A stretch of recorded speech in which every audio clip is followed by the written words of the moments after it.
this first episode of our four-part series, we're going to talk about masonry fireplaces and log lighters and the likes of that. And then we're going to move into talking about zero clearance fireplaces that were introduced in the 1980s, and there's various makes and models of those. And then we're going to move into more high efficient fireplaces that we use today and talk about the options there. And then we'll also talk about wood stoves and the different types of wood stoves, such as the Blaze King model of the Catalytic stove, which is quite unique. And we'll also talk about pellet stoves, the various types of pellet stoves and how they work and what kind of controls you use for those. And finally, we'll talk about outdoor wood boilers and how they're set up and how they work. So hold on, we got a ton of information to talk about in this video.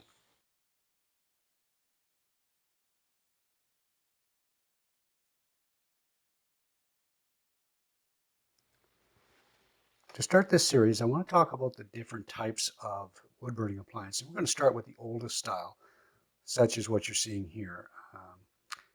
This is a modern version of the old brick and cinder block style chimney with a clay liner.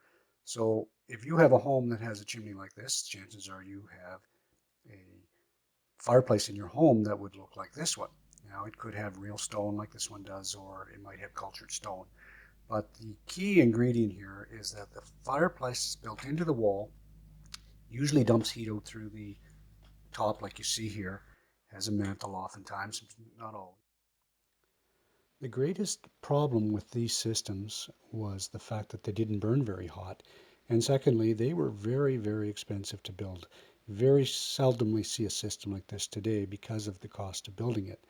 Now, the big problem, like I said, is the fact that you can't get a good hot fire burning in this and maintain that fire because the screens that close off the fire from the room are very inefficient. They were in no way um, airtight. So when you build your fire, it was very difficult to control it. So we've added glass doors to try to control the fire a little bit better, but still wasn't very good. And finally, we added a couple other features such as gas log lighters, which, by the way, if you have one of these, make sure that you know how to control it and that it's probably still alive and active.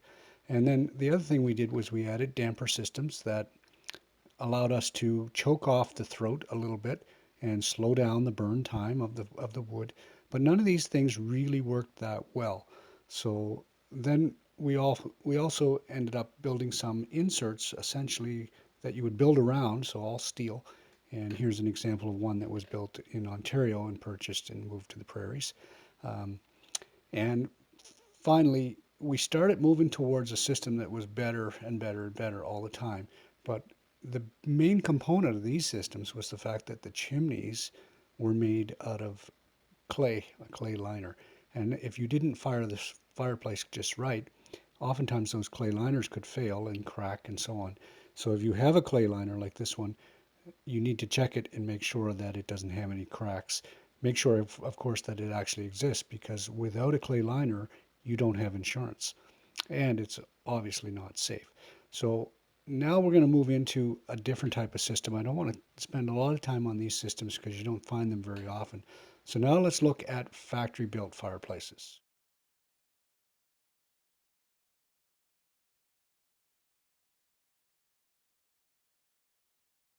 Now that we've looked at masonry fireplaces, which really went out of vogue in the early 80s, we started looking at factory built, what they refer to as zero clearance fireplaces. Now, if you have one of these in your home, chances are that it's probably in good shape and hasn't been used much. Now, there's a reason for that, and I think from the next few slides here, you're going to see why. First of all, they were very drafty, so all winter long you felt cold air coming in around these zero clearance fireplaces. And as such, you might even see a fireplace with a bit of insulation in it, like you see here. In other cases, what I find on the job site is that someone has overfired the fireplace and caused the metal refractory inside to warp and twist. And when they get to this stage, they're no longer usable. In this case, you can see a two-sided factory-built fireplace. Probably the only one I've ever seen, so they're fairly rare. But I got a good look at the framing around this particular one, and you can see where it has burnt. So while they were a good idea as a replacement for the old masonry fireplace, they really didn't work as well as expected. When you get a look up inside them, you can see here they essentially worked by allowing you to adjust the damper control. Sometimes you could adjust it so you could run it in a in-between mode, but not usually. So as such, once again, you couldn't control the fire. So cheaper to get a good look at a fire than it was to build a full masonry fireplace, but still very, very inefficient. Oftentimes they put the labels inside, as you can see here in this photo, and most of the time the label is unreadable. So as an inspector, very difficult for me to read the label and determine what model it was and so on. The chimneys are Type A chimneys, so this is the big change in the early 80s and even the late 70s. You would find that these fireplaces were allowed to be used with a Type A chimney. So they were tested in a factory or in a laboratory and certified for use with a Type A chimney. Now, a Type A chimney is what we refer to today as a low temperature chimney, or 650 degree Fahrenheit chimney. These fireplaces were a great idea and a good transition, but they really didn't work that well.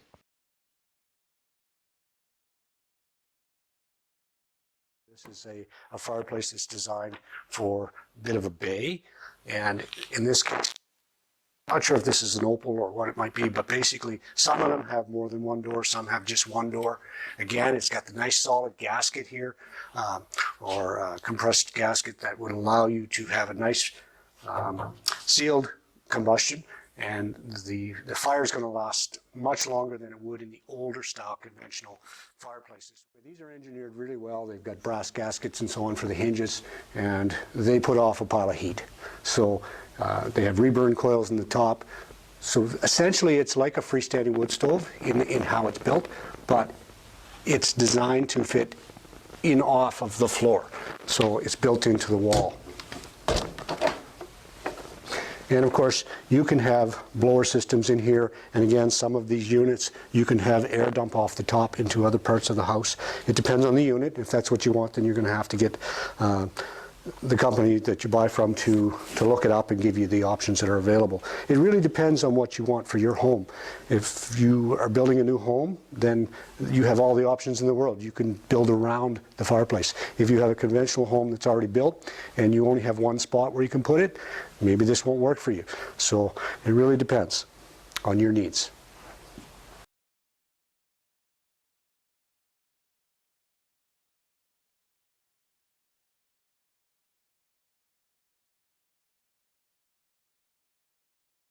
If you're like most people, when you go to buy a freestanding wood stove, you're going to have some confusing moments.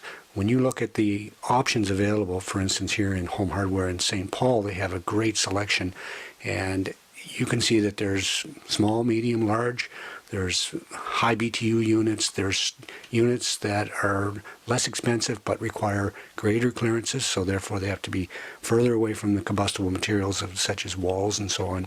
And you need to determine what's going to suit your needs. Do you want a Blaze King that's going to heat your entire cabin, or do you want a $570 potbelly style stove that's going to provide occasional heat in your workshop? These things are all things that you need to decide on.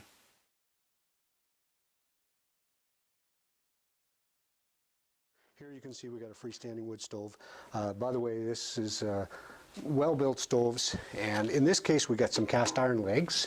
That's one model that we use, and then there's the other style that we use oftentimes is a pedestal model. So in the pedestal model you have the advantage that the ashes can go into the pedestal, and you have a tray in the bottom that basically you can catch all your ashes in there and close it up, take it outside and get rid of it.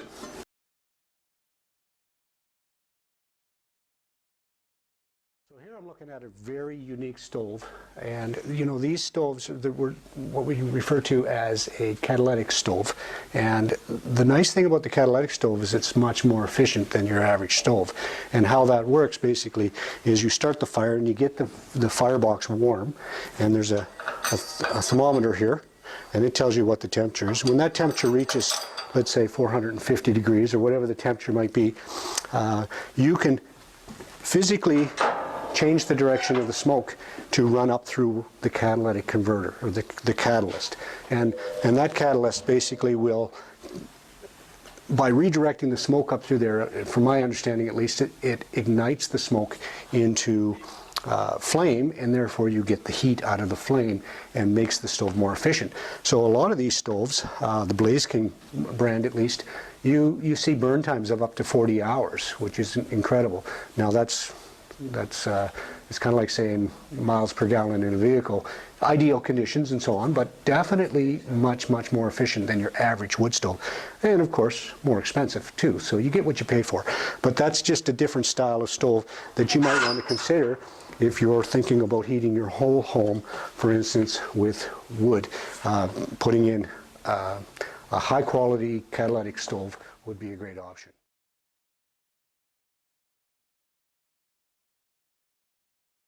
So here's another type of freestanding wood stove, but it's not your conventional wood stove. It's a little different. In this case, what we do is we have a mechanical system that feeds wood, solid fuel, into the combustion chamber, and you can control the rate of feed. And what we refer to these as pellet stoves. So we got a hopper on the top, a way to heat your home, or heat a room at least in the home. It's more of a space heater than it is an entire household heater. So you buy the pellets, whether hardwood or softwood, and you pour them in here, and there's an auger in the top, and it augers the wood down into the burn chamber. So you can get a small flame, a little bit of heat. You can also control this with a thermostat, so the thermostat kicks in and out, and it starts the motors up, starts the blowers up, and you really can control the temperature in the room. That's not something you can do with a conventional freestanding wood stove where you're burning wood, in log form, that is. So again, it looks real with the flame coming up out of there. They're a very nice unit, and they take a little different type of chimney system. We'll talk about that in the chimney section.